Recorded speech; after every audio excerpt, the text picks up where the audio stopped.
Hello everybody, it's Amit doing this. Today I'll be integrating the square root of 1 minus x squared dx.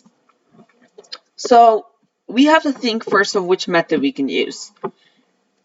And you may think some good shouts. U sub actually is a very good shout. People may think somewhere because a lot of square roots do involve U sub. But there's another fact you may forget. It's trig sub. So of course we know different trig sub. So you have square, but in this case you have square root of a squared minus x squared because you have a negative x squared here. And remember, when you have this fact, then x is equal to a sine theta. And it's, of course, there's also, you have x squared minus a squared, and then x squared plus a squared, but those have x equals a sine something else. Another trig function. So we have this x equals a sine theta.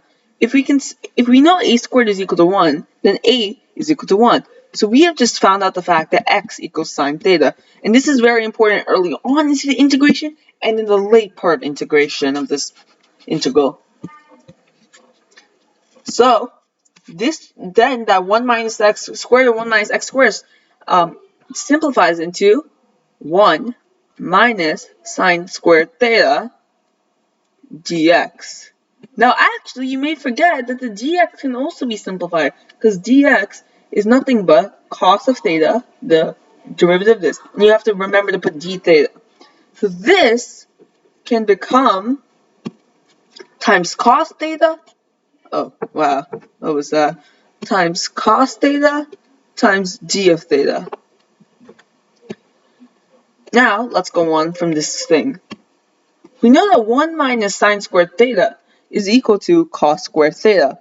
So the integral of that is just, we're going to cancel these out. It's going to be cos of theta. And you're multiplying cos of theta by this cos of theta. So you're going to get, you are going to find the integral of cos squared theta d theta. And that's what we're going to be trying to solve. And then we can use some substitution in the end. So this one, when you can't have it in this form. So we're going to try a double angle identity. So we wanted to pertain to cos of theta, definitely. So we're going to say cos of 2 of theta is going to be, and we know the double angle identity is cos of 2 of theta is equal to cos squared theta minus sine squared theta. Why is this important? Remember, this can always be simplified into 2 cos squared theta minus 1. And why? Well, you can make the sine squared theta into 1 minus cos squared theta.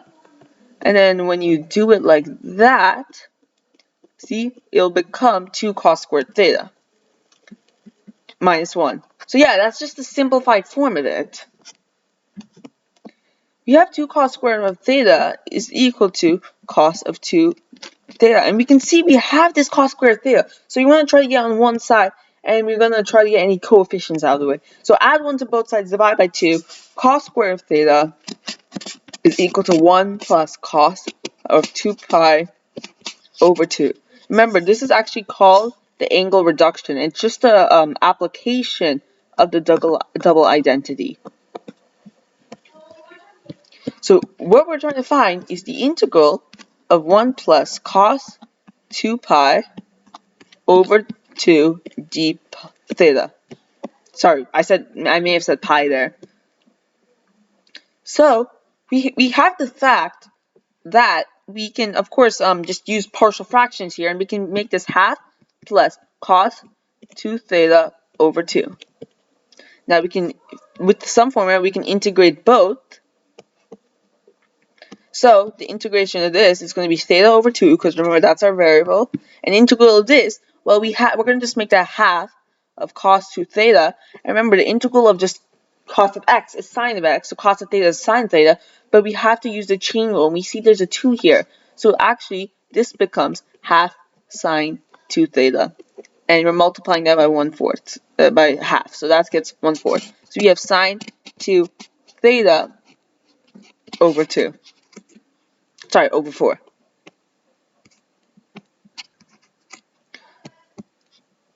We can even simplify this further, and it'll make it way easier.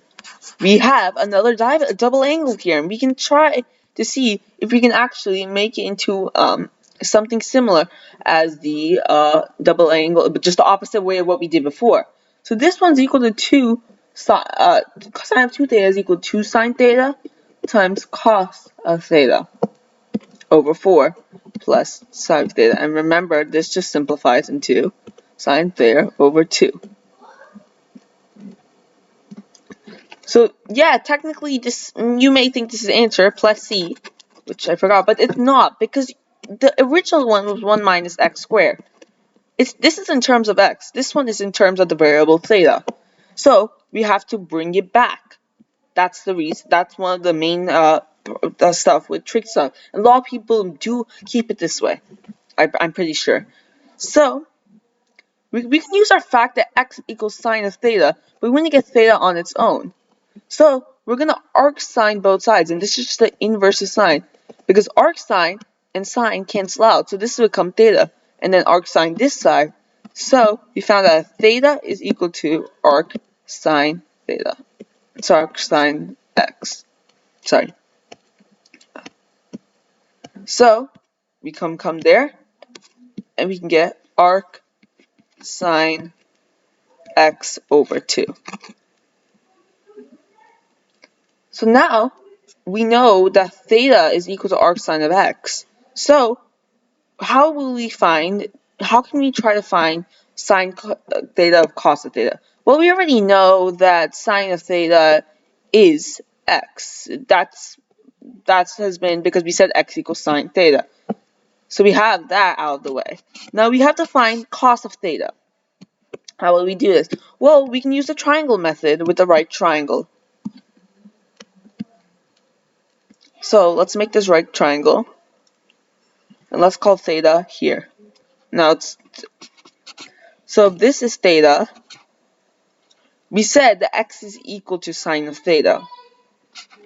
So we can make this x and 1. It could also be 2x, and 2, but of course you want to use the simplest application when you're doing integration. So we're going to just do x1. So cos of theta is just going to be this over this, and we already know that this is 1, so it's going to be this. So how do we find this? Well, Pythagorean theorem.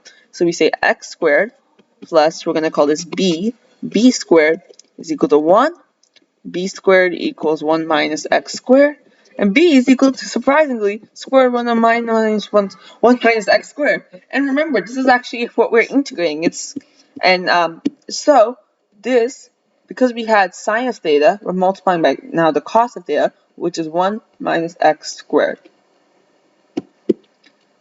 You can add these two, and you can add c. So our final integration, our final answer to the integral is, we're going to say half, or we're going to call it, just for a formality, sine negative 1x, but remember, this is just arc sine, I'm just writing it as half, plus half times x square root of 1 minus x squared plus c.